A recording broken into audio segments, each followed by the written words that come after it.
If there is one article that you read today, I want it to be this one. The Nature of Power, a conversation with political scientist Dr. Erica Chenoweth. This is by Rebecca Solnit. It came out on the 8th. I've been meaning to talk about it for a few days, but the breaking news this morning about the Trump administration ignoring orders from a federal judge has spurred me to want to talk about this immediately and to no longer delay. If you don't have time to read the whole article, I'm going to summarize it here. Briefly, before I get into it, Dr. Erica Chenoweth is the originator of the 3.5% rule. I have talked about it extensively. They are a Harvard PhD political scientist, and this is what they study: how to topple authoritarian regimes with nonviolent resistance. And after studying dozens and dozens and dozens of successful attempts to thwart coups and to overturn fascism, overturn authoritarian regimes, Dr. Chenoweth discovered that it's not the courts, it's not the legislature, it's 3.5% of the populace of that country turning out to protest, taking to the streets for as long as it takes, walking off the job for as long as it takes. And what they found is that very quickly those regimes topple. It takes a nationwide coordinated effort for 3.5% of the citizenry to show up. That is what works to stop fascism. That is what works to take down authoritarian regimes.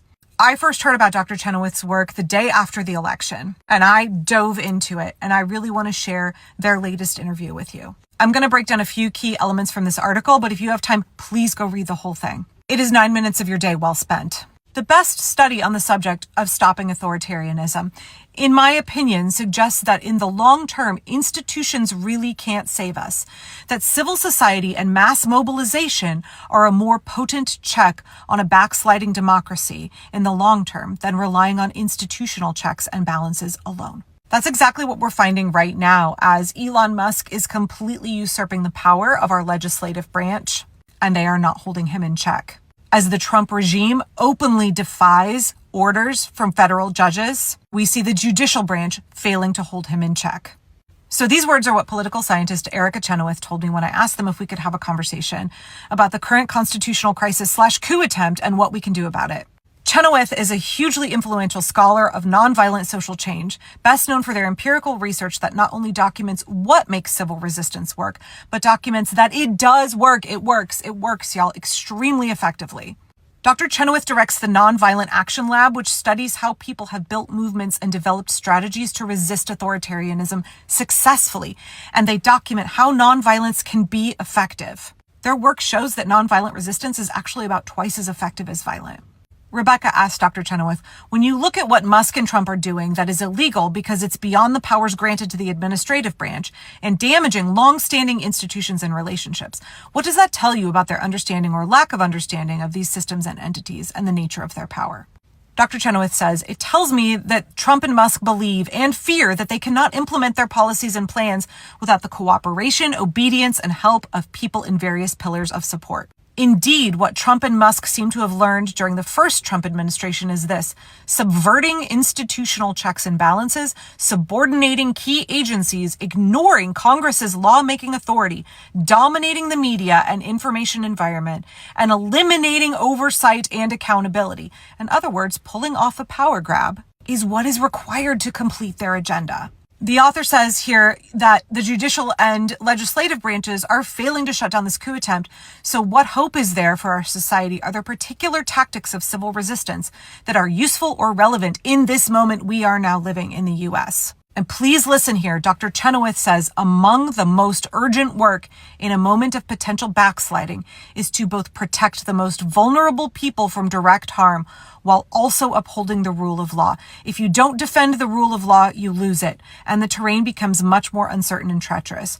Most urgently, this means filing suit against every move that appears to be illegal and or unconstitutional. This is exactly what our state's attorneys general are doing. This is exactly what the ACLU is doing. They are doing good work. We need to be funding and encouraging them. This article came out before the Trump regime openly defied a federal judge. But Chenoweth says we are seeing some of this happening already with regards to executive orders and some of the firings of inspectors general, etc. Lawsuits are being filed. In fact, if you go to justsecurity.org, you can see every single suit that has been filed against this regime. There are a lot of attorneys and legal minds doing a lot of good work right now to try and protect us. Becca asks, what are the precedents you think of, and what do they tell us about our possibilities and powers in this crisis?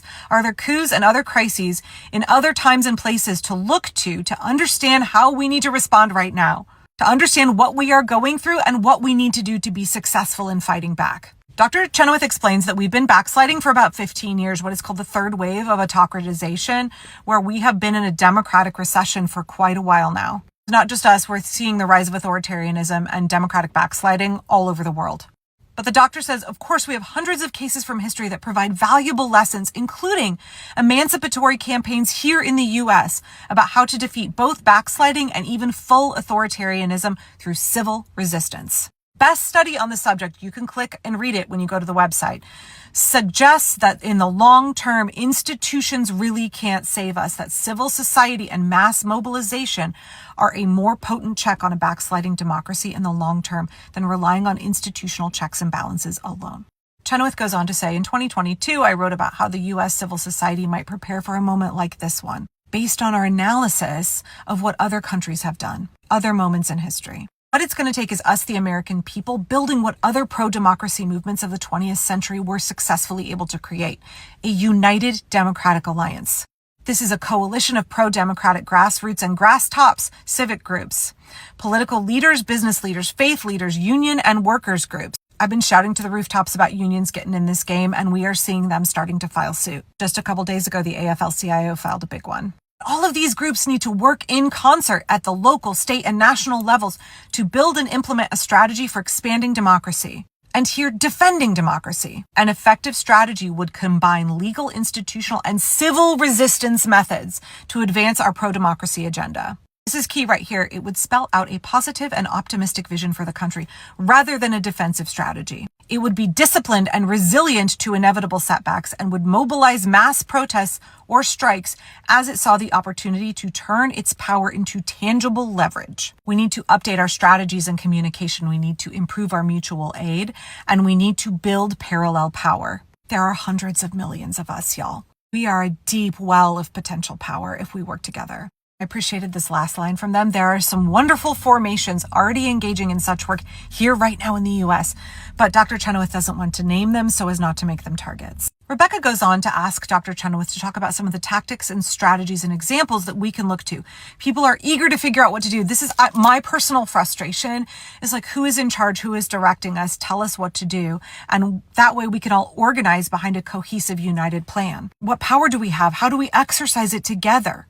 Rebecca says the people would really benefit from knowing what tested methods and concrete examples there are. And this is where I want y'all to go read this article, because Dr. Chenoweth talks about several instances in history, in our recent history. Here's one of them. Off the top of my head, Dr. Chenoweth says, in Serbia in 2000, Slobodan Milosevic called for a snap election to shore up his power in the midst of an economic crisis after years of war, as well as growing protest and discontent. The opposition candidate won the first round, but Milosevic fraudulently claimed victory. The resistance had anticipated this outcome. We need to be anticipatory when it comes to thinking about what this regime is going to do, how they're going to move. Resistance here knew that he was going to do that. They communicated accurate, independent data showing that he had rigged the election. He had fraudulently claimed victory. And then the resistance called for mass demonstrations in Belgrade, drawing people in from all over the country. Their coordinated opposition put so much political pressure that he resigned. Dr. Chenoweth also draws from the experience of South African resistance. I think looking to South Africa's process of liberation is extremely important, especially considering we are seeing an unelected South African billionaire who's a eugenicist, a Yahtzee, attempting to seize control of the United States. What did the South African people do that was successful to tear down apartheid? Dr. Chenoweth says Elon Musk is trying to reshape the narrative about South Africa. He doesn't want you to know about de Klerk and Mandela. He doesn't want you to know what accurately happened there, because he understands that if we learn what they did and how they were successful, also can resist the white supremacist authoritarianism of a South African man like Elon Musk. Then there's examples from our own history here in the U.S. The suffragists, the civil rights movement, disability activism, environmental activism. Please go read the full article and then dig in a little bit more to the 3.5% rule. Dr. Chenoweth's rule is descriptive, not prescriptive. See, it's not just that we need 3.5% of the population to turn out in protest. We need to be organized and strategic and have the support of the people behind the protesters. We need to have a united goal, organization, and support. There are roles for all of us to play, and we are all needed. Defense of our lives, our children, our communities, our future.